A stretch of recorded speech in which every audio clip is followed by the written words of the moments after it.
नमस्ते and welcome back everyone र सम्पूर्ण नेपालीहरूमा 2078 सालको धेरै धेरै शुभकामना सहित आजको भिडियो नर्मल्ली हामीले 2077 मा के इम्पोर्टेन्ट कुराहरू भएछन् हाम्रो नेप्सेमा के भएछन् भन्ने कुराहरूलाई थोरै जानकारीमूलक भिडियो हुनेछ आजको दिनमा। र हेर्ने हो भने 2077 मा लगभग हाम्रो नेप्से अल टाइम हाई हिजो 2714 मा गएर 0.79 मा गएर बन्द भएको छ र यो भनेको चाहिँ अल टाइम हाई हो। यो वर्ष सबैभन्दा धेरै लगभग 34 लाख डिम्याट खाताहरू खोलिएको रहेछन् यो वर्ष मात्रै। यो आउँदासम्म हिजोको दिनसम्म चाहिँ 34 लाख डिम्याट खाताहरू छन् र अघिल्लो वर्ष 1251.54 बिन्दुमा बन्द भएको नेप्से कुल 116.93% अर्थात् 1463.34 अङ्क बढेको देखिएको रहेछ। र कारोबार रकम हेर्ने हो भने टोटल वर्षभरिमा 8 खर्ब 54 अर्ब 72 करोड रुपियाँ बराबरको 2 अर्ब 85 लाख किता सेयर खरिद बिक्री भएको देखिएको छ र मार्केट क्यापिटलाइजेसन वा बजार पुँजीकरण लगभग 21 खर्बले बढेको देखिएको छ। र अघिल्लो वर्षको अन्तिम कारोबारमा मात्र 16 खर्ब रुपियाँ रहेको बजार पुँजीकरण अहिले 21 अर्ब 58 अर्ब प्लस भएर 37 खर्ब 59 अर्ब रुपियाँ पुगेको देखिएको छ है त। र नेप्से 116.93% ले बढेको रहेछ र टर्नओभरको हिसाबमा हेर्ने हो भने 363.92% ले बढेको देखिन्छ। र अर्को अन्य हेर्दै जाउँ अब हामीले। ओके, र सबैभन्दा धेरै चेन्ज हुने उपसमूहमा चाहिँ व्यापार उपसमूह चाहिँ सर्वाधिक 3176.20 अङ्कले बढेको देखिएको छ। 20 मा बढेको रहेछ अर्थात् 451.89% ले बढेको देखिएको छ। 3959.92 बिन्दुमा पुगेको छ। र सबैभन्दा धेरै ट्रेडिङ 415% ले बढेको छ भने अन्य सेक्टर पनि 201% ले बढेको देखिएको छ। हाइड्रो पावर लगभग 933 पोइन्टले बढेको रहेछ, लगभग 169.02% को ग्रोथ देखिएको छ भने माइक्रो फाइनेन्समा लगभग 2050 अङ्क वृद्धि भएको रहेछ, 161.44% ले बढेको देखिन्छ भने नन लाइफ इन्सुरेन्स 5271 अङ्कले बढेर 151.11% ले बढेको छ भने लाइफ इन्सुरेन्स पहिला 10,565 थियो भने अहिले 6,797.20 बढ्ने बढेर 17,362.43% रहेछ, 155.44% ले बढेको छ। होटल एन्ड टुरिज्म पनि लगभग 1,563 पोइन्टले बढेको छ। त्यस्तै म्यानुफ्याक्चरिङ 2459.32% ले बढेको रहेछ भने फाइनेन्स पनि लगभग 636.12 अङ्क बढेको छ, लगभग 100% को 101.51% को वृद्धि देखिएको छ। ब्याङ्किङ हेर्ने भने पहिला 787 मात्र रहेछ, अहिले लगभग 1093 जति बढेर 72% को बढावतले 1881 मा पुगेको देखिएको छ भने डेभलपमेन्ट ब्याङ्क 1711.01 अङ्कले बढेर 68.92% बढेको र 2890.32 देखिन्छ भने म्युचुअल फन्ड लगभग 9.78 पोइन्ट बढेको छ र 37.73% ग्रोथ छ भने इन्भेस्टमेन्ट र 98.39% पोइन्टले बढेर यसको ग्रोथ चाहिँ 2.84% देखिएको छ। र रकमको आधारमा हेर्ने हो भने एनआरआइसी नेपाल पुनर्बिमा कम्पनीको एनआरआइसी भन्नु छ नेपाल रिइन्सुरेन्स कम्पनीको लगभग 40 अर्ब 30 करोड बराबर कारोबार भएको रहेछ भने नेपाल लाइफको पनि 39 अर्ब 43 करोड रुपियाँ बराबर कारोबार भएको छ। एनआइसिएसिया 23 अर्ब 64 करोड बराबर कारोबार भएको छ भने नाभिल ब्याङ्क 21 अर्ब 88 करोड कारोबार भएको रहेछ। नेपाल ब्याङ्क लिमिटेड 20 अर्ब 70 करोड बराबर कारोबार भएको छ। त्यस्तै नेपाल एनटिसी वा नेपाल दूरसञ्चार कम्पनी लिमिटेड 20 अर्ब 24 करोड बराबर कारोबार भएको छ भने शिखर इन्सुरेन्स कम्पनी लिमिटेड चाहिँ 19 अर्ब 77 करोडको कारोबार भएको छ। प्रभु ब्याङ्क 18 अर्ब 66 करोडको कारोबार भएको छ भने हिमालयन डिस्टिलरी पनि 18 अर्ब 47 करोड बराबर कारोबार भएको रहेछ। नेको इन्सुरेन्स पनि 17 अर्ब 72 करोडको कारोबार भएको देखिन्छ। र ट्रान्जेक्सनको आधारमा हेर्ने हो भने नेपाल रिइन्सुरेन्स कम्पनी लगभग 4,25,361 पटक कारोबार भएको रहेछ। नेपाल इन्फ्रास्ट्रक्चर ब्याङ्क निफ्रा पनि ढिलै लिस्टिङ भए पनि यो लगभग 3,50,700 पटक कारोबार भएको देखेको छ भने रिलायन्स लाइफ इन्सुरेन्स पनि 2,32,429 पटक कारोबार भएको छ। नेपाल लाइफ इन्सुरेन्स 2,06,156 पटक कारोबार भएको छ भने ग्लोबल आइएम ब्याङ्क लिमिटेड पनि 1,92,781 पटक कारोबार भएको छ। त्यसपछि अप्पर हेर्ने भने 1,81,000 पटक कारोबार भएको छ भने प्रभु ब्याङ्क पनि 1,57,767 पटक कारोबार भएको देखिन्छ। अजोड इन्सुरेन्स पनि 1,48,022 पटक कारोबार भएको देखिन्छ भने एनआरएन इन्फ्रास्ट्रक्चर एन्ड डेभलपमेन्ट पनि 1,47,038 पटक कारोबार भएको देखिन्छ। त्यस्तै अन्तिममा हेर्ने भने एनआइसी एसिया 1,41,563 पटक कारोबार भएको देखिन्छ। र सेयर सङ्ख्यामा हेर्ने भने लगभग नेपाल ब्याङ्क अगाडि देखिन्छ धेरै सेयरहरू कारोबार भएको। त्यसपछि प्रभु ब्याङ्क, ग्लोबल आइएम ब्याङ्क र यसको सङ्ख्या हेर्ने भने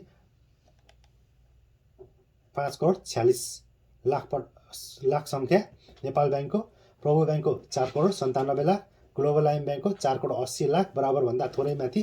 कुमारी ब्याङ्क लिमिटेड पनि 4,69,00,000 बराबर नम्बर अफ सेयर कारोबार भएछ भने नेसनल हाइड्रो पावर कम्पनी पनि 4,15,00,000 बराबर किता सेयर खरिद बिक्री भएको देखिन्छ। त्यस्तै सानिमा इक्विटी फन्ड पनि 3 करोडभन्दा बेसीको छ। नेपाल इन्सुरेन्स कम्पनी 3,69,00,000 बराबरको। त्यस्तै अरुण कावेली पावर कम्पनी लिमिटेड पनि 3,53,00,000 किता कारोबार भएको देखिन्छ भने Nepal credit and commerce bank पनि 3,51,00,000 भन्दा बेसी। सिद्धार्थ इक्विटी फन्ड पनि 3,40,00,000 भन्दा बेसीको यसरी कारोबार भएको छ। र हिजो नेप्से अन्तिम कारोबार भनेको लगभग 2714.79 बिन्दुमा गएर बन्द भएको छ। र यसमा यस्तै हेर्ने भने सिधा सगरमाथा इन्सुरेन्सको एउटा डिभिडेन्ड हिस्ट्री हामी हेर्नेछौँ। यो चाहिँ 1996 यो फरेन भेन्चर भएर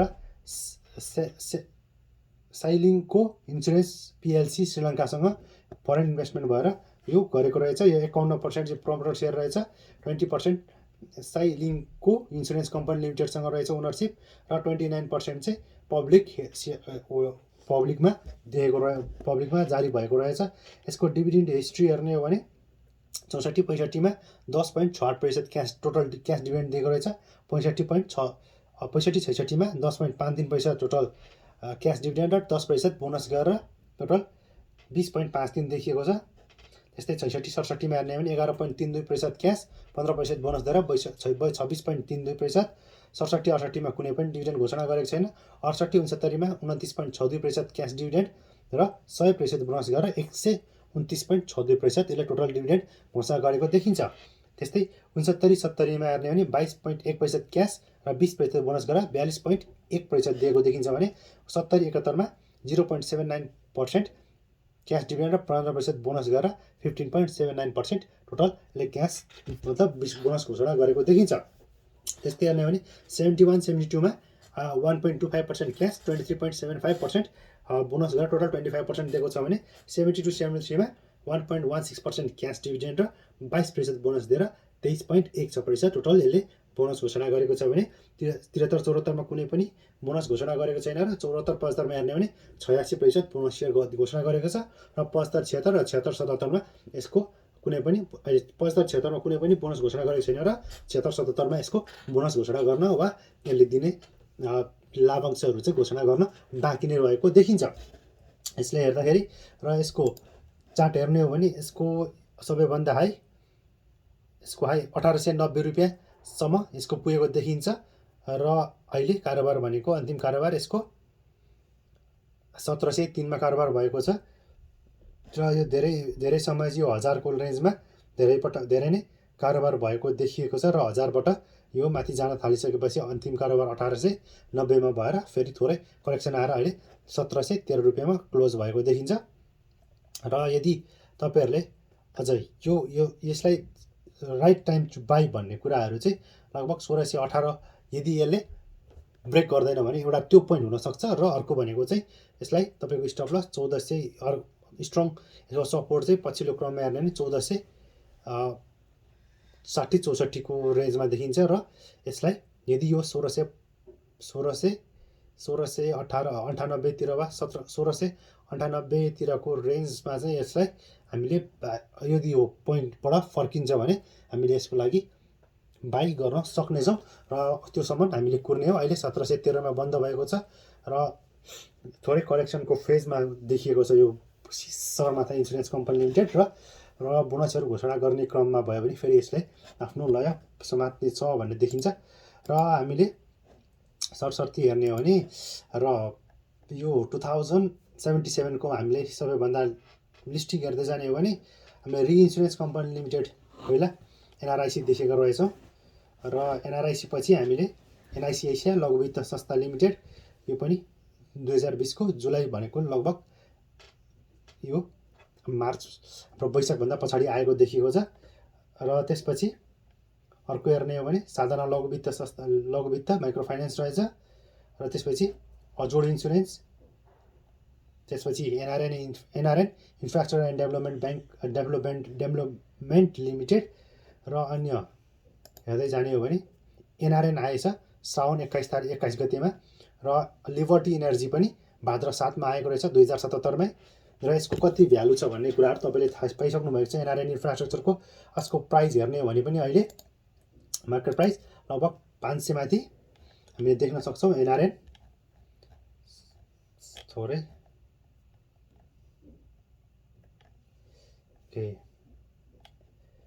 एनआरएन इन्फ्रास्ट्रक्चरको 515 छ र यसको यो एनआरएन आयो। लिबर्टी एनर्जी पनि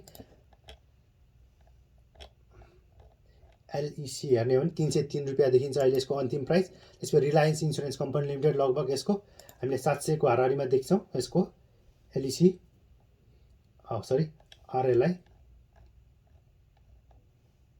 आरएलआईको 728 रुपियाँ देखिन्छ भने अर्को समाज लघु वित्त भनेको त यसको त धेरै नै माथि नै देखिन सक्छ अहिले सरसर्ती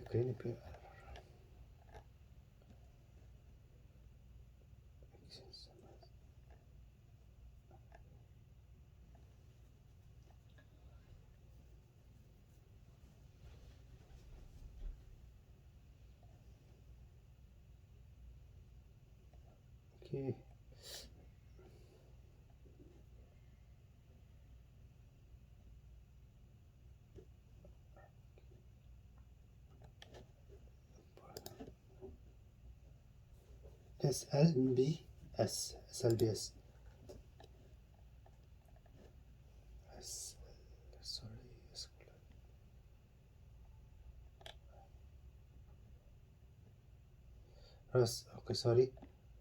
यसको SLBBL स्वरोजगार समाज लघु वित्तको यहाँ भेट्न मलाई थोरै समय लाग्यो एकैछिन।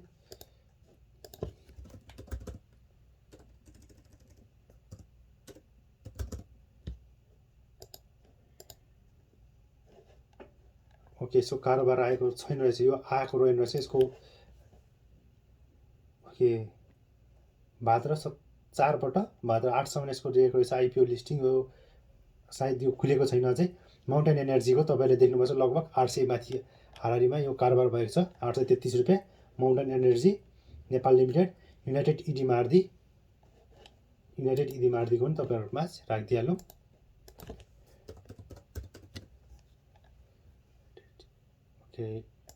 यसको अन्तिम कारोबार लगभग हेर्ने हो भने 297 रुपियाँमा भएको छ भने अर्को चन्द्रगिरी हिल्स लगभग हामीले देखिरहेछौँ। चन्द्रगिरी हिल्सको 2500 माथि कारोबार भएछ। प्रभु लाइफ इन्सुरेन्स लगभग हामीले 800-900 को हाराहारीभन्दा माथि र चन्द्रगिरी। त्यसपछि नेपाल इन्फ्रास्ट्रक्चर ब्याङ्क ओके एनआरआइसी माघ 6 दोस्रो हप्तादेखि भएछ। निफ्राको रहेछ, निफ्राको त्यसको पनि 585 भन्दा माथिको माथि कारोबार भइरहेको छ। त्यसपछि सिंगटी हाइड्रो पावरको भर्खरै आएको छ र green life hydro power company पनि आइसकेको छ। महिला लघु वित्त रुरु जलविद्युतको चाहिँ अब चाँडै नै लिस्टिङ हुने, भोलि अर्को चाहिँ यो कमिङ फ्राइडे यसको आइपिओ बाँडफाँड हुनेछ।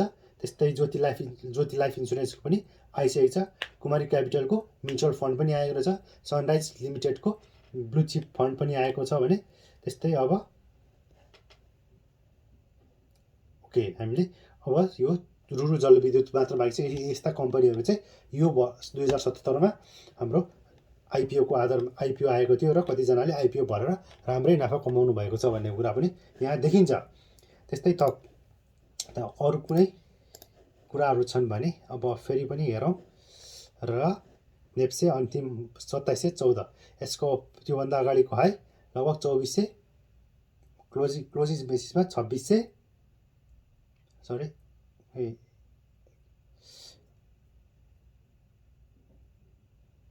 क्लोजिङमा 2640 को हाराहारीमा रहेको थियो भने यसपालि त्यो हाईलाई तोडेर यो माथि गइसकेको छ र 2078 अब फेरि पनि राम्रै नै देखिने भन्ने कुराहरू अनुमान लाउन सकिन्छ।